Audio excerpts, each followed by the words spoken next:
A female from Florida attacked a 72-year-old man because he was wearing a Make America Great Again hat. This is the Rock and Roll Weatherman. My name is Sean Morrison. And this is getting ridiculous. Not everybody has to agree on who is president, who is a governor, who is Republican or Democratic, or whatever it is that somebody is is affiliated with. But this is getting ridiculous that people, excuse me, will attack people for what they like. You know, so this woman apparently attacked a 72-year-old man because of a hat. Really fucking ridiculous. Um, the 72-year-old man was wearing the Make America Great Again hat. He was struck in the head by a woman who cops say admitted approaching him. That's horrible. And as Janaki says, it's horrible, and questioning why he would support Trump. To be dead honest with you, she's going to be doing that. You can ask him in a nice way, and maybe if the guy wants to talk to you, he will. If he doesn't have to. Right. It's vice versa. It's like me going up to you and asking you if you're going to support Kamala Harris or at the time Joe Biden when he was running for re-election. But getting more into this story, this confrontation happened it looks like on May the 20th at a park in Clearwater, Florida, which resulted in the arrest of 33-year-old LAURA GARRETT for battery on a person 65 years or older, which is a felony. According to the investigators, the verbal argument broke out between both of them regarding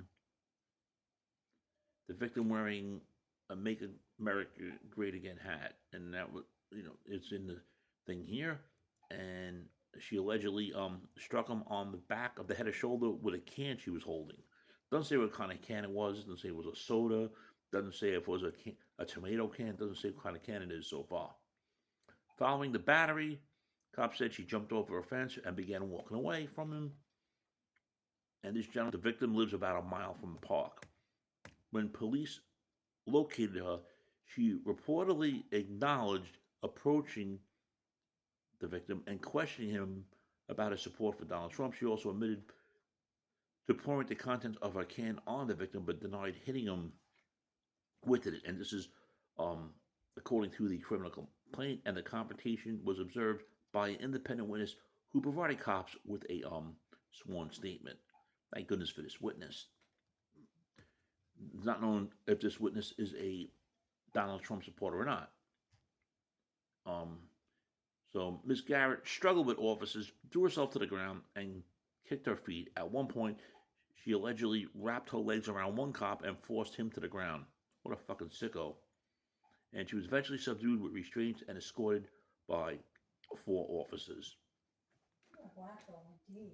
You said it right, Janaki. Wacko indeed, right? That's right. Friends, if you're not subscribed to the Show Morrison YouTube channel, please do so. Everyone else out there subscribe. We thank you very much for the continued love, honor, and support. It is greatly appreciated. Ms. Garrett was also charged with battery on a law enforcement officer, a felony, and resisting police, which is a misdemeanor. And she was scheduled for an initial court appearance on May 21st of 2025. There are no details on the court appearance yet. She should be facing charges of being a freaking first-class jackass, but unfortunately, I don't think it's a crime to be a jackass. But you can read this entire story regarding Miss LAURA GARRETT and her assault of a 72-year-old man that was wearing a Make America Great Again hat. You can read that in The Smoking Gun. Shame, shame, shame